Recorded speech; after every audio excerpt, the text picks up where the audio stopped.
SSC পদার্থবিজ্ঞান সিরিজে তোমাদের সবাইকে স্বাগতম। তো আজকে আমরা যেটা শুরু করব এটা হচ্ছে আমাদের ভৌত রাশি এবং পরিমাপ।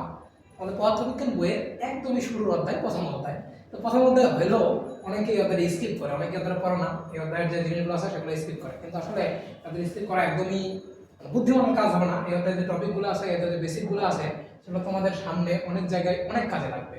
আর যদি তোমাকে বলি যে এই অধ্যায়ের তো এমসিকিউ আসবেই আসবে, তারপরে সিকিউ পরীক্ষা তো আসেই, তাছাড়াও অন্যান্য যে অধ্যায় আছে পদার্থবিজ্ঞানের সবগুলো অধ্যায় এই অধ্যায়ের যে বেসিক জ্ঞানগুলো আছে সেটা অনেক কাজে লাগে। ঠিক আছে, তোমরা কেউ এই অধ্যায়টা স্কিপ করবে না। অধ্যায়টা অবশ্যই সেটা ভালো মতো সবগুলো টপিক আমার সাথে একদম এ টু জেড সবগুলো টপিক আমরা পড়বো। আমার সাথে পড়লে আর একটু হালকা প্র্যাকটিস করলে কী কী প্র্যাকটিস করতে হবে সে সবগুলো আমি বলে দিব। তো সেগুলো করলে তোমাদের পরীক্ষায় বা অন্য কোথাও তোমরা এই অধ্যায় থেকে আটকাবো না। তো আমার ছোট্ট একটা পরিচয় দিয়ে নিই। আমি হচ্ছে মোহাম্মদ শাহিদ হোসেন, বর্তমানে পড়ালেখা করতেছি সাধারণ বিজ্ঞান বিশ্ববিদ্যালয়ে কম্পিউটার সায়েন্স ইঞ্জিনিয়ারিং ডিপার্টমেন্টে। তো আমরা এই অধ্যায় পড়া শুরু করার আগে একটু যদি আমরা চারপাশে তাকাই, তোমরা যে হয়তো যারা ক্রিকেট খেলা দেখো, তোমরা দেখছো যারা ফাস্ট বোলিং করে তারা অনেকটা জায়গা দৌড়ে আসে তারপরে বল করে। আবার স্পিন বোলার যারা আছে তারা হচ্ছে বেশি দৌড়ায় না, শুধুমাত্র অল্প দৌড়ায় বোলিং করে। তো এটা কেন? স্পিন বোলার অল্প দৌড়ায়, ফাস্ট বোলার অনেক বেশি অনেকটা জায়গা দৌড়ায় এসে বল করে কেন? এরপরে তোমরা জানো যে আমরা সকালে যখন ব্রাশ করি, সে ব্রাশের পেপসুডেন্ট বা অন্য কোনো পেস্ট দিয়ে যখন ব্রাশ করি তখন টিভিতে তোমরা অ্যাড দেখে থাকবা যে সেগুলোতে বলে যে তোমার দাঁতে সরি পেপসুডেন্টে তোমার হচ্ছে কি লবণ আছে কিনা, বা হচ্ছে তোমার অনেক সময় নিম পাতা আছে কিনা, বিভিন্ন অ্যাড কিন্তু আমরা দেখে থাকি। তো কেন এগুলো বলে, কেন এগুলো থাকা জরুরি? তা তোমরা দেখবা যে অনেকেই বলে যে আমাদের যে আশেপাশে সরি ফলমূল যখন খাই, ফলমূল খাওয়ার পরে আমাদের পানি খাইতে হয় না। কেন খাইতে হয় না, বা খাইলে কি হবে না হবে? তারপরে দেখবা যখন হচ্ছে আমরা গরুর মাংস অন্য কোনো খাদ্য যেগুলো আমাদের তাড়াতাড়ি সেদ্ধ করার প্রয়োজন হয় সেগুলো কিন্তু আমরা প্রেশার কুকারে ইউজ করে সেদ্ধ করি। কেন প্রেশার কুকারে ইউজ করে সেদ্ধ করি, অন্য কোনো কিছু কেন করি না? এই যে প্রশ্নগুলো কেন, তারপরে যেগুলো কেন হচ্ছে, কিভাবে হচ্ছে, এসব প্রশ্ন উত্তর দেওয়ার জন্য আসলে পদার্থবিজ্ঞান বা ফিজিক্স নামের শাখাটা আছে বিজ্ঞানে, সেটা তৈরি হয়। পদার্থবিজ্ঞান বা ফিজিক্স হচ্ছে আমাদের চারপাশে জগতের বিভিন্ন ঘটনাগুলো কেন হচ্ছে এসব কিছু এক্সপ্লেন করে। এই যে ফিজিক্স আমরা দেখতেছি, ফিজিক্স পদার্থবিজ্ঞান ইংরেজি হচ্ছে কি ফিজিক্স। ফিজিক্স এই শব্দটা হচ্ছে ইংরেজি শব্দ। এই শব্দটা আসছে কোথা থেকে? এটা হচ্ছে তোমার গ্রিক দুইটা শব্দ। গ্রিক দুইটা, একটা হচ্ছে ফোসিস আর একটা হচ্ছে ফুসিকে। ফুসিস শব্দ হচ্ছে কি, ফুসিস শব্দ হচ্ছে প্রকৃতি, আর ফুসিকে শব্দ হচ্ছে প্রকৃতি সম্পর্কিত জ্ঞান। অর্থাৎ ফিজিক্স মানে হচ্ছে প্রকৃতি এবং প্রকৃতি সম্পর্কিত যে জ্ঞানটা আছে এটা হচ্ছে আমার কি ফিজিক্স। আর ফিজিক্সের পদার্থবিজ্ঞান কাকে বলে তোমাদেরকে প্রশ্ন করে, তোমরা বলতে পারবা পদার্থবিজ্ঞান হলো বিজ্ঞানের সেই শাখা যেখানে চারপাশের জগৎকে বুঝতে সাহায্য করে, বা তারপর যে ঘটনাগুলো আছে সেগুলো ব্যাখ্যা করে হচ্ছে আমাদের কি এই ফিজিক্সের সাহায্যে। ঠিক আছে, তো এরপরে আমরা এই অধ্যায়ের টপিকগুলো একটু দেখে নিই। এদের টপিকের মধ্যে আছে কি, প্রথমে আমরা রাশি, তারপরে একক, মাত্রা, এগুলো সম্পর্কে জানবো। এরপরে আমরা নর্মাল লাইফে যেসব স্কেল ইউজ করি, তোমরা জানো যে আমরা খাতায় মার্জিন করার জন্য বা অনেক জায়গায় আমরা হচ্ছে স্কেল ইউজ করি, সেগুলো হচ্ছে মিটার স্কেল থাকে বা মিলিমিটার স্কেল থাকে। এছাড়াও পদার্থবিজ্ঞান ল্যাবরেটরি যে আছে সেখানে আমাদের ভার্নিয়ার স্কেল, স্কুল এগুলো ইউজ করতে হয়। তোমরা যখন স্কুলের ল্যাবরেটরিতে যাবা, যখন প্র্যাকটিক্যাল ক্লাস হবে বা তোমাদের যখন প্র্যাকটিক্যাল পরীক্ষা হবে, তখন তোমাদের ভার্নিয়ার স্কেল এবং স্কুল থেকে প্রশ্ন আসবে, হাতে কলমে দেখাইতে হবে। তো আমরা এগুলো সম্পূর্ণ হাতে কলমে একদম প্র্যাকটিক্যালভাবে সবগুলোই দেখবো। আর এই যে আছে রাশি, একক এবং মাত্রা, এই তিনটা টপিক এত ইম্পর্টেন্ট তুমি চিন্তা করতে পারো না। এগুলো তোমার এসএসসিতে তো এমসিকিউতে আসবেই, সাথে সাথে যখন তোমরা এইচএসসিতে উঠবা তখন এমসিকিউ আসবে। শুধু এটাও না, তোমরা ভার্সিটির পরীক্ষা দিবা, ডিইউ, বুয়েট, এগুলোতেও এমসিকিউতে এখান থেকে একটা দুইটা প্রশ্ন চলে আসে থাকে। তাই এই দুটো টপিক কোনোভাবেই স্কিপ করা যাবে না, এই টপিকগুলো। ঠিক আছে, তো আমরা এটা টপিক নিয়ে আলোচনা করবো। তার আগে তোমাদের কাছে আমার ছোট্ট একটা প্রশ্ন। তোমরা আমাকে বলো তো যে কি জিনিস, কমেন্টে তোমরা জানাও যে কি জিনিস আছে যেগুলো আমরা হচ্ছে গণনা করতে পারি না, এমন কি কি জিনিস আছে যেগুলো আমরা গণনা করে বলতে পারি না। ঠিক আছে, তো তোমরা যদি এখানে দেখো, তোমাদের প্রশ্ন এখানে যে এই ছবিতে দেখো, বলি এখানে কয়টা চেয়ার বা কয়টা টেবিল আছে, তোমরা বলতে পারবা যে এখানে হচ্ছে 1 2 3 4 চারটা চেয়ার আছে, একটা টেবিল আছে। এরপর যদি বলি এখানে এই যে লবণ আছে, লবণের প্যাকেটটা আছে, এই লবণে কতটুকু লবণ আছে, হয়তো যদি আমরা এখানে স্ক্রিনে দেখতেছি বলতে পারতেছি না, তোমার সামনে প্যাকেটটা পড়ে থাকতো বলতে পারতাম যে 1 কেজি বা হাফ কেজি লবণ আছে। এরপরে তোমাকে যদি বলি আরো যে এখানে এই যে একটা জগ দেখতে পাচ্ছ, এই বা বোতল দেখতে পাচ্ছ, এই বোতলে কতটুকু পানি আছে, তুমি হয়তো বলবা হাফ লিটার বা 1 লিটার আছে পানি। ঠিক আছে, এই যে পদার্থবিজ্ঞানে যেসব জিনিস গণনা করতে পারে সেগুলোকে আসলে রাশি বলে। আর যেগুলো গণনা করতে পারে না, তোমার বললাম যে কোন কোন জিনিস গণনা করা যায় না, সেগুলো কি কি। তোমরা যদি একটু লক্ষ্য করার আশেপাশে আমরা বলি যে কান্না করতেছে, আমি বলতে পারবো যে 5 কেজি কান্না করতেছে বা 10 কেজি কান্না করতেছে, বা কেউ যদি হাসাহাসি করে আমরা কি বলতে পারবো সে 10 কেজি হাসাহাসি করতেছে বা 10 লিটার হাসাহাসি করতেছে? এটা কিন্তু বলতে পারবো না। ঠিক আছে, ওই যে পদার্থবিজ্ঞানে যেসব গণনা করা যায় সেগুলোকে রাশি বলে। রাশি সংখ্যা এখানে দেওয়া আছে, প্রশ্নে আসে পরীক্ষায় রাশি কাকে বলে, তাহলে বলতে পারবা যে ভৌত জগতে যা কিছু পরিমাপ করা যায় তাকে রাশি বলে। ঠিক আছে, আর যেগুলো গণনা করা যায় না তা রাশির মধ্যে পড়ে না। এখন রাশি বলতে পদার্থবিজ্ঞান দুই প্রকার, একটা হচ্ছে মৌলিক রাশি আর একটা হচ্ছে আমার যৌগিক রাশি। তো মৌলিক এবং যৌগিক এই দুটো জিনিস তোমরা ছোটবেলা থেকেই পরিচিত। যদি আমরা মৌলিক রাশি কাকে বলে জানতে চাই, সেটা হচ্ছে আমার যে সকল রাশি স্বাধীন বা নিরপেক্ষ, এগুলো রাশি অন্য রাশির উপর ডিপেন্ড করে না। যেমন এগুলো 7টা আছে মৌলিক রাশি আমাদের, সেটা হচ্ছে দৈর্ঘ্য, ভর, সময়, তড়িৎ প্রবাহ, তাপমাত্রা, পদার্থের পরিমাণ এবং হচ্ছে কি দীপন তীব্রতা। এই দীপন তীব্রতাকে আমি অন্য কালার দিয়ে এই কারণেই দিছি, কারণ হচ্ছে এটা অনেকের ভুলে যায়, মানে এমসিকিউতে আসে দীপন তীব্রতাকে অনেকেই মৌলিক রাশি মনে করে না। কেন? কারণ দেখো দৈর্ঘ্য, ভর এগুলো তো আমাদের পরিচিত একদম, তড়িৎ প্রবাহ, তাপমাত্রা, পদার্থের পরিমাণ সব পরিচিত, বাট দীপন তীব্রতা একটু অপরিচিত। দীপন তীব্রতা কি জিনিস বা এইসব সবগুলো সম্পর্কে আমরা বিস্তারিত কিন্তু আস্তে আস্তে জানবো, সেটা সমস্যা নেই। এখন এগুলো বাদে সব রাশি আছে, যেমন তোমরা যদি মোটরসাইকেলে দেখে থাকো, যে মোটরসাইকেল তোমরা দেখছো যে হচ্ছে তোমার কি বলে, তখন মোটরসাইকেল দেখবে যাচ্ছে সেটা 40 কিলোমিটার পার আওয়ারে বা তোমার হচ্ছে 60 কিলোমিটার পার আওয়ারে যাচ্ছে। এই যে এখানে এটা স্পিডটা যাচ্ছে, এই স্পিড অর্থ কি বেগ। এই বেগটা দেখো এখানে 60টার মধ্যে নাই, এই বেগ কিন্তু একটা রাশি। এটা কোন রাশি? সেটা যৌগিক রাশি। যেগুলো 60টার মধ্যে নাই সেটা যৌগিক রাশি। আর যৌগিক রাশি কেন? যৌগিক রাশি কি সেটা আমরা দেখবো। এই দেখো, যে সকল রাশি এক বা একাধিক মৌলিক রাশি নিয়ে গঠিত সেগুলো হচ্ছে আমাদের কি যৌগিক রাশি। বেগ বললাম, বেগ যৌগিক রাশি। কেন? বেগ বা এখানে যেগুলো আছে বেগ, ত্বরণ, বল, কাজ, ক্ষমতা, এই সবগুলোই তোমরা পরবর্তী যে অধ্যায়গুলো আছে 2, 3, 4, 5 অধ্যায়, এগুলোতে এগুলো সম্পর্কে বিস্তারিত আলোচনা হবে। তো এগুলো এক ধরনের রাশি। এখন এগুলো কেন যৌগিক রাশি এগুলো তোমাদের হচ্ছে জানতে লাগবে। কারণ যৌগিক রাশি কেন এগুলো পরীক্ষা কিন্তু খ নাম্বারও আসে থাকে।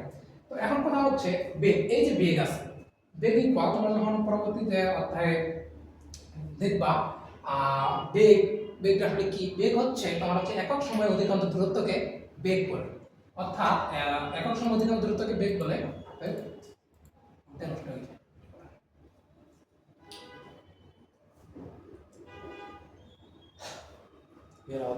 না তো মৌলিক এবং যৌগিক এই কথাটার সাথে কিন্তু আমরা ছোটবেলা থেকেই পরিচিত। তোমরা দেখছো সব কিছুতে মৌলিক জিনিস বা যৌগিক জিনিস থাকেই। তো মৌলিক জিনিসটা আসলে কি? মৌলিকটা হচ্ছে যে সকল রাশি স্বাধীন বা নিরপেক্ষ, যেগুলো অন্য রাশির উপর নির্ভর করে না, সেটাই হচ্ছে আমার কি মৌলিক রাশি। ঠিক আছে, এখন মৌলিক রাশি 60, টোটাল পৃথিবীতে যত রাশি আছে তার মধ্যে 7টা মাত্র হচ্ছে মৌলিক রাশি। কয়টা? 7টা। এমসিকিউর জন্য খুবই গুরুত্বপূর্ণ যে কয়টি মৌলিক রাশি? 7টি। প্রথম হচ্ছে কি দৈর্ঘ্য, ভর, সময়, তড়িৎ প্রবাহ, তাপমাত্রা, পদার্থের পরিমাণ এবং দীপন তীব্রতা। দীপন তীব্রতাকে আমি ভাগ দিয়ে রাখছি আর অন্য কালার দিয়েও রাখছি। কেন? কারণ বারবার এটা হচ্ছে সবাই ভুলে যায় যে দীপন তীব্রতা একটা মৌলিক রাশি। তো এগুলো মনে থাকে, যেমন দৈর্ঘ্য, ভর, এগুলো সব তো আমাদের পরিচিত জিনিস, সহজে মনে থাকে। এগুলো মৌলিক রাশি বা দীপন তীব্রতা সহজে মনে থাকে না। তো এই জন্য এটা আমি দাগ দিয়ে রাখছি। ঠিক আছে, এখন এছাড়া তোমরা যখন মোটরসাইকেলে দেখো থাকো যে মোটরসাইকেলে আমরা যখন দেখবা যে বলতেছে 40 কিলোমিটার পার আওয়ার, বা হচ্ছে তোমার একটা ট্রেন যাচ্ছে 80 কিলোমিটার পার আওয়ারে, এই যে 80 কিলোমিটার পার আওয়ার এটা কি বলে? স্পিড বলে না? স্পিড অর্থ হচ্ছে বেগ। এখানে দেখো বেগও কিন্তু একটা রাশি, এটা কিন্তু এগুলোর মধ্যে নাই। একটার মধ্যে আছে কি? নাই। তার মানে এগুলো বাদে যত রাশি আছে সবগুলোই হচ্ছে আমার যৌগিক রাশি। ঠিক আছে, এখন যৌগিক রাশি জিনিসটা কি? যৌগিক রাশি জিনিসটা হচ্ছে যে সকল রাশি এক বা একাধিক মৌলিক রাশি নিয়ে গঠিত সেটা হচ্ছে আমাদের যৌগিক রাশি।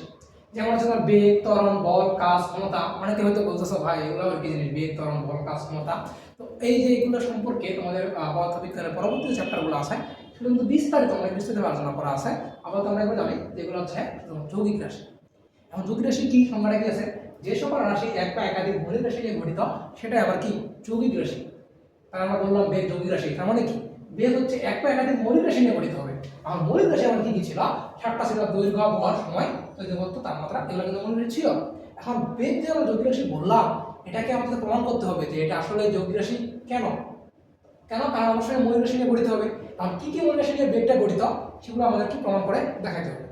তো পরীক্ষায় তোমাদের খ নম্বরে অনেক সময় প্রশ্ন দেখবে তোমরা যে বেগ কেন যৌগিক রাশি প্রমাণ করতে বলে, তারপরে তোমার হচ্ছে ক্ষমতা কেন যৌগিক রাশি এটা প্রমাণ করতে বলে। তো এই জন্য তোমার ধারণা রাখবে বেগ জিনিসটা আসলে কি। বেগ হচ্ছে একক সময় অতিক্রান্ত যে দূরত্বটা আছে সেটা হচ্ছে কি বেগ। এখন তোমাদের আমি বললাম যে ধরো 5 সেকেন্ডে যায় হচ্ছে 30 মিটার। তো বাংলা ইংলিশ একটু মিক্স হয়ে গেছে, তোমরা একটু ইয়া করে নিও। 30 মিটার, তাহলে একক সময় কত যাবে? তাহলে একক সময়ে যাবে, এক এক সেকেন্ডে যাবে হচ্ছে কত? 30/5 ইকুয়াল কত হবে আমার? 6 মিটার পার সেকেন্ড। এই যে এটাই কিন্তু বেগ, এটাই কিন্তু একটা বেগ। এখন গাড়ির ক্ষেত্রে যখন গাড়িগুলো আছে তোমরা দেখবা যে ওই কিভাবে হিসাব করে 40 কিলোমিটার পার আওয়ার, মানে হচ্ছে সে 1 ঘন্টায় 40 কিলোমিটার যাচ্ছে, ওই জন্য সেটা হচ্ছে কি বেগ। তাহলে বেগের যদি আমরা এখান থেকে গাণিতিক বাদ দিয়ে আমরা নরমাল কথায় আমরা দেখতে চাই, তাহলে দেখো বেগ এগুলোর কিছু উঠাইছিলাম আমরা কত মিটার গেছে, আর মিটার কিসের একক? আমাদের দৈর্ঘ্যের একক হচ্ছে মিটার। আমরা কি লিখে দৈর্ঘ্য গেছে, দৈর্ঘ্য আমরা বলতে পারি যে দূরত্ব বা সরণ বলা যায়। উপরে কি ছিল দূরত্ব, আর নিচে কি ছিল সময়। তাহলে বেগ আমরা কি পেলাম? বেগ ইকুয়াল পেলাম হচ্ছে দূরত্ব বাই সময়। এখন যদি আমরা দেখি মৌলিক রাশিগুলোতে, দেখো মৌলিক রাশিতে তোমার হচ্ছে সরি এটা যৌগিক রাশি ছিল আমাদের। এই যে মৌলিক রাশিতে দেখো দৈর্ঘ্য আছে, দৈর্ঘ্য মানে কিন্তু দূরত্ব, ঠিক আছে, আর সময়। তাহলে আমরা কি দেখতে পেলাম? দূরত্ব এবং সময় এই দুটো মৌলিক রাশি না? যেহেতু মৌলিক রাশি, আমি যদি কালারটা চেঞ্জ করি, এই দেখো এটা হচ্ছে একটা মৌলিক রাশি, আবার এটা একটা মৌলিক রাশি।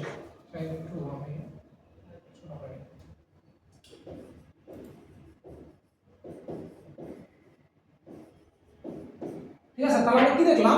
এই যে বেগ আছে, বেগ ইকুয়াল যেহেতু দূরত্ব বাই সময়,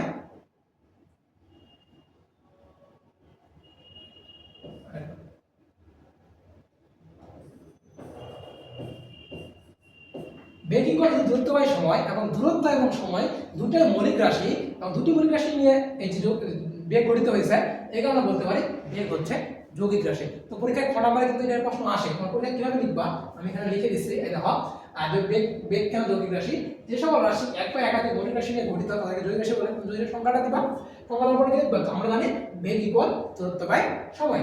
তো দেখা যাচ্ছে বেগ দূরত্ব ও সময় এই দুটি মৌলিক রাশি নিয়ে গঠিত, তাই সরি এখানে বেগ হবে, তাই বেগ যৌগিক রাশি। ঠিক আছে, তো পরীক্ষা আসলে কিভাবে লিখতে হবে এবং বেগ কেন যৌগিক রাশি হলো, আশা করি তোমরা বুঝতে পারছো। এরপরে আমরা যদি সামনে যাই, তাহলে হলো ত্বরণ কেন যৌগিক রাশি। এখন ত্বরণ কি? ত্বরণ সম্পর্কে তোমরা দ্বিতীয় অধ্যায়ে ভালো তো জানতে পারবা। আমি শর্টকাটে একটু বলে রাখি যে ত্বরণ হচ্ছে এই যে বেগ বাই সময়। ত্বরণ কি জিনিস? বেগকে আমরা সময় দিয়ে ভাগ করলে আমরা আসলে ত্বরণ পাবো। ঠিক আছে, এখন এটাকে আমাদের কি করতে হবে? যৌগিক রাশির প্রমাণ করতে হবে। তো যখন তোমার কোনো একটা রাশি, সেটা বেগ, ত্বরণ বা অন্য যে কোনো প্রমাণ করতে যাবো যৌগিক রাশি কিনা, তখন তোমরা কি করবা? তখন হচ্ছে এই যে এই ত্বরণ ইকুয়াল সংখ্যাটা আমরা লিখবো, মানে কি দিয়ে আসে এটা বেগ বাই সময়। এখন বেগ এবং সময় এর মধ্যে আমাদের যে রাশিগুলো থাকবে এই পাশে রাশিগুলোকে সবসময় মৌলিক রাশিতে নিয়ে যাওয়ার চেষ্টা করবা। এখন দেখো বেগ কি মৌলিক রাশি? বেগ কিন্তু মৌলিক রাশি না, বেগ তো যৌগিক রাশি। সময় কি মৌলিক রাশি? হ্যাঁ, সময় একটা মৌলিক রাশি। তার মানে এটা আমাদের মৌলিক রাশির নিচে আছে, উপরটাকে আবার মৌলিক রাশিতে নিয়ে যাইতে হবে। আমরা কি জানি? আমরা আবার জানি যে বেগ ইকুয়াল কি জানি আমরা? দূরত্ব বাই সময়। এখানে আমি লিখি দূরত্ব বাই সময়। আমার নিচে যে সময় নেই, এখানে নিচে সময়টা আছে এখানে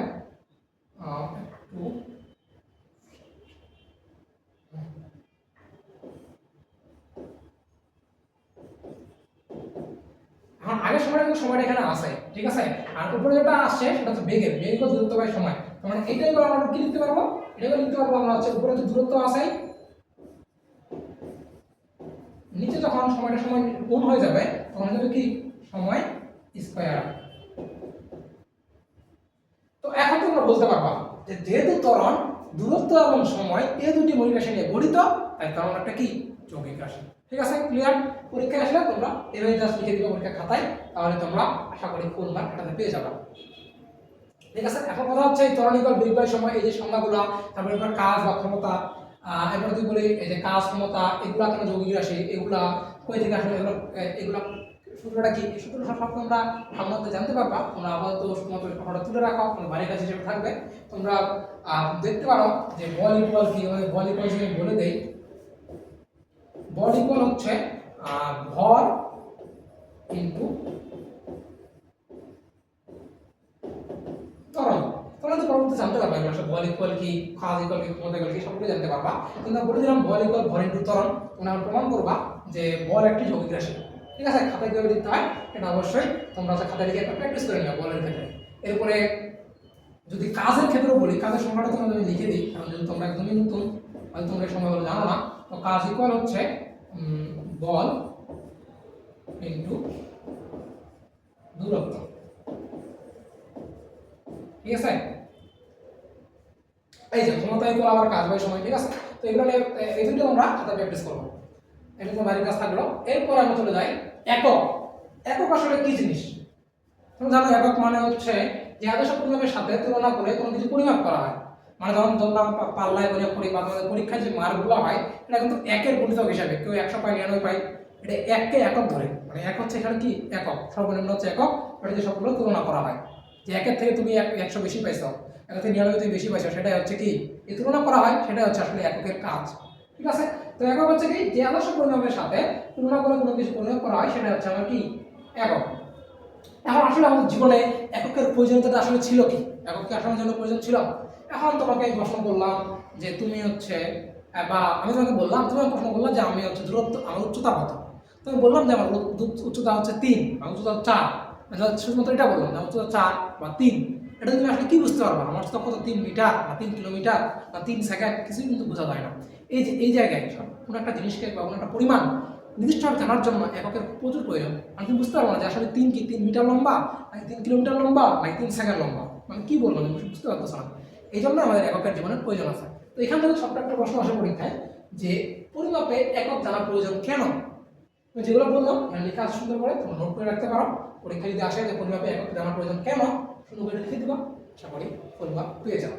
ঠিক আছে, তো এরপরে আমরা যে মৌলিক রাশিগুলো দেখলাম, 7টা রাশি ছিল। আমাদের দৈর্ঘ্য, দৈর্ঘ্য কি লেন্থ, এই দৈর্ঘ্য কি দ্বারা প্রকাশ করা হয় ছোট হাতের এল দ্বারা। ঠিক আছে, দৈর্ঘ্য একক কি, এসআই একক কি, সবাই জানি দৈর্ঘ্যের এসআই একক হচ্ছে মিটার, এবং সেটা প্রতীকটা কি এম, যেমন হচ্ছে 5 মিটার।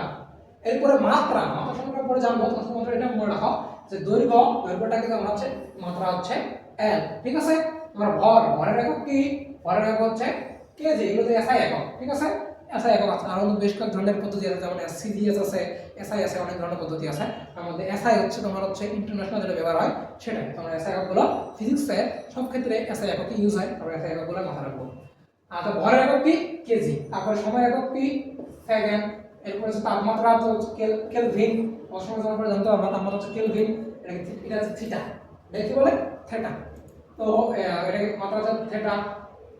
তারপরে তোমার হচ্ছে কি তড়িৎ প্রবাহ, সেটা কথা এম্পিয়ার। আচ্ছা এখানে একটু বলি, যেমন দৈর্ঘ্য লেন্থ, লেন্থ হওয়ার কারণে মাত্রাটা কিন্তু এল হয়েছে। ঠিক আছে, ভর মাস, মাস হওয়ার কারণে কিন্তু মাত্রাটা এম হয়েছে। সময় টাইম, টাইম হওয়ার কারণে টি হয়েছে। এরপর তাপমাত্রা টেম্পারেচার, এখন বললো না ভাইয়া ওখানেও টি এখানেও টি, তাহলে এখানেও টি হবে, সেটা হবে না। আর প্রত্যেকটা আলাদা আলাদা হতে হবে।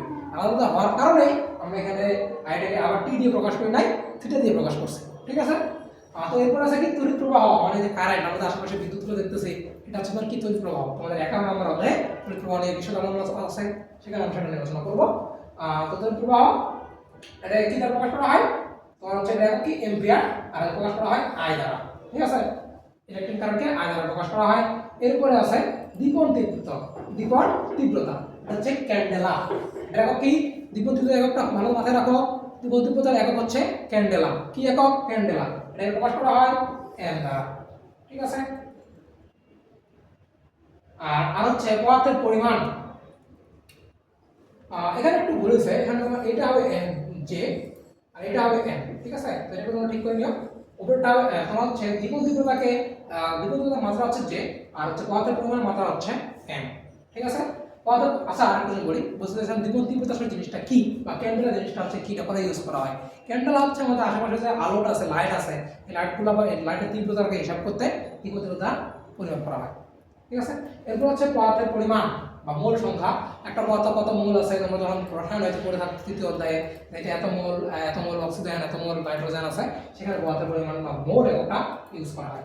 ঠিক আছে, তোমরা একটা কারেকশন করে নিও যে এটা হচ্ছে তোমার দ্বিপন্থীয়তার ক্ষেত্রে এটা এখানে যে হবে আর এখানে হবে একমাত্রতা।